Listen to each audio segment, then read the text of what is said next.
इंकुलाब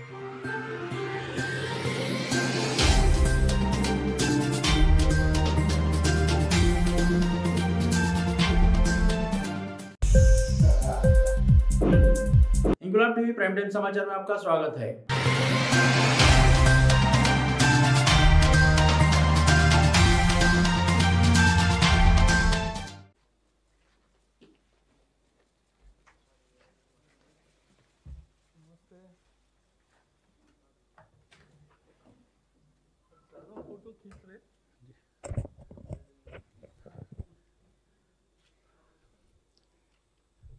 नमस्कार फ्रेंड्स, जैसे आपको मालूम है कि आज मॉर्निंग में कैबिनेट की मीटिंग हुई थी। हमारे साथ सूचना एवं प्रसारण मंत्री श्री प्रकाश जावड़ेकर जी, doctor Jitendra Singh ji, secretary DOPT mister Chandra Mauli.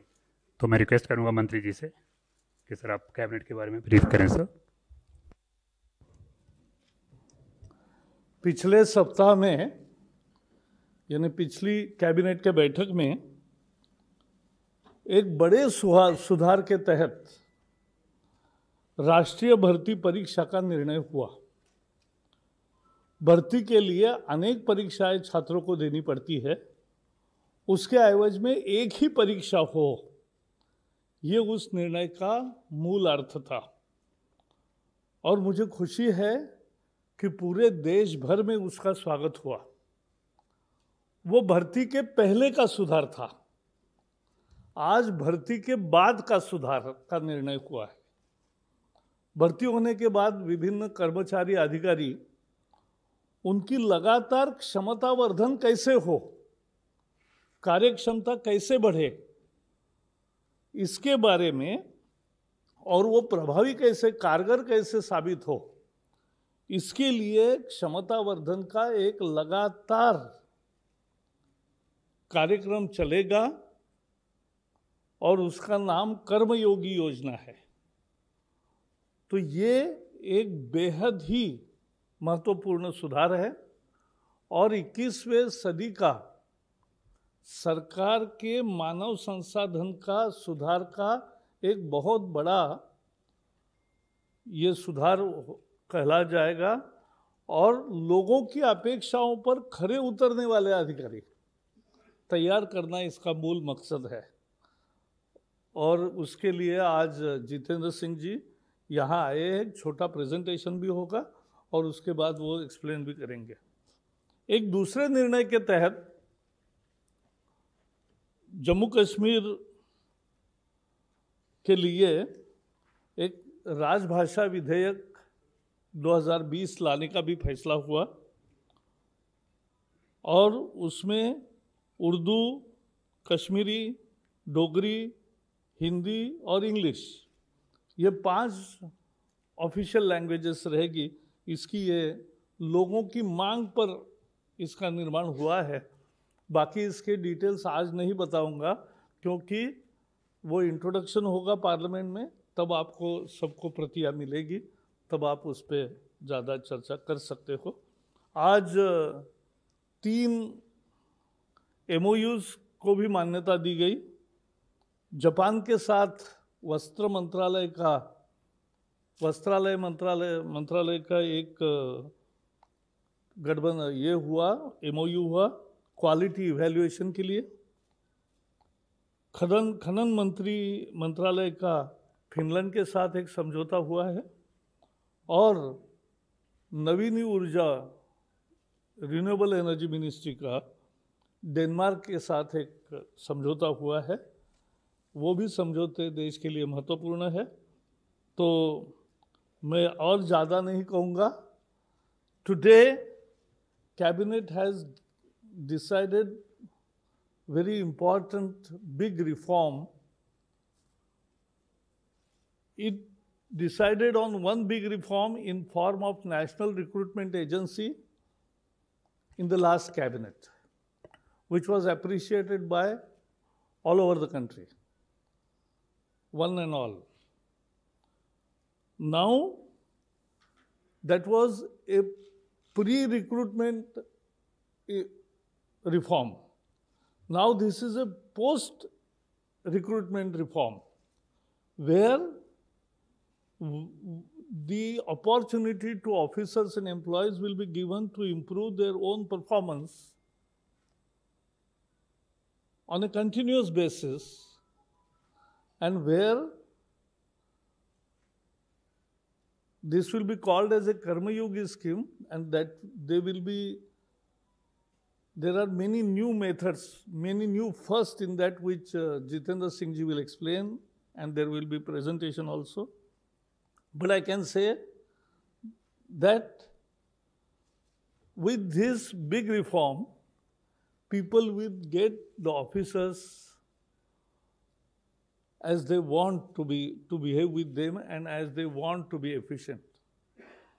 There are many good officers, but everybody can take benefit of this scheme and improve his own efficiency. This is the biggest human resources development program in the government, and that is the first decision.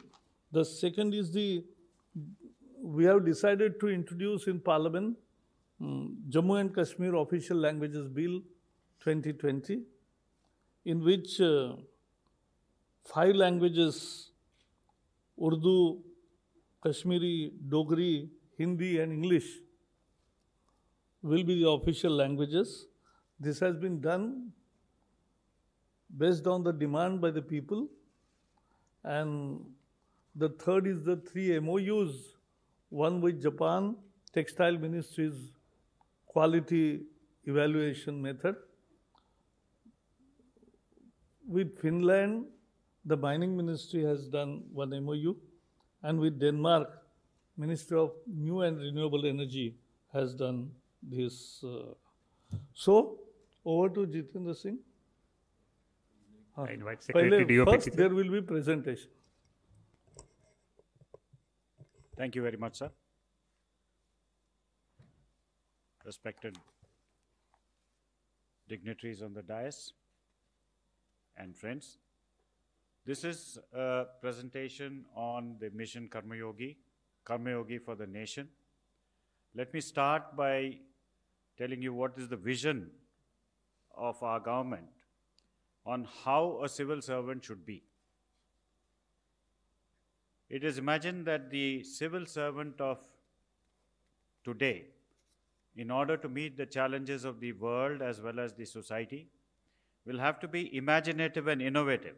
उनको कल्पनाशील एवं नवाचारी होना पड़ेगा, proactive and polite, सक्रिय एवं सरल होना पड़ेगा, पेशेवर एवं प्रगतिशील, that is professional and progressive, energetic and enabling, ऊर्जावान एवं समर्थकारी, ट्रांसपेरेंट एंड टेक एनेबल्ड, पारदर्शी एवं तकनीकी युक्त, कंस्ट्रक्टिव एंड क्रिएटिव, रचनात्मक एवं सृजनात्मक.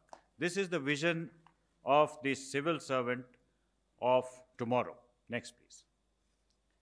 Now, when we look at the present situation, there are diverse and fragmented training landscape. Now, this has led to an evaluation of departmental level thinking and has prevented shared understanding of India's development aspirations. It is also, there are inconsistencies in the training priorities, competency, and the pedagogy used by various training institutions in various departments and ministries. There's a lack of common platform and barriers to exchange of knowledge. There's a lack of lifelong and continuous learning environment. एक बार training हो जाता है, बीच बीच में कुछ courses किए जाते हैं, लेकिन एक लाइफ लॉन्ग लर्निंग का जो माहौल है वो आज की स्थिति में मौजूद नहीं है. And there is redundancy and duplication of efforts. वही सब्जेक्ट जो पढ़ाया जाता है डिफरेंट ट्रेनिंग इंस्टीट्यूशंस में, वो अलग अलग तरीके से होता है और इसमें काफ़ी रिडंडेंसी होता है, तो common shared knowledge and faculty नहीं है. Next. So this mission Karma Yogi looks at a new national architecture for civil services capacity building. It's a comprehensive reform of capacity building. It focuses not only on the individual capacity building, but on the institutional capacity building, and also on the process. अर्थात at the व्यक्तिगत level, संस्थान के level पे और प्रक्रिया के level पे पूरा एक पूर्ण प्रोग्राम है जहां पे तीनों पे ध्यान दिया जा रहा है।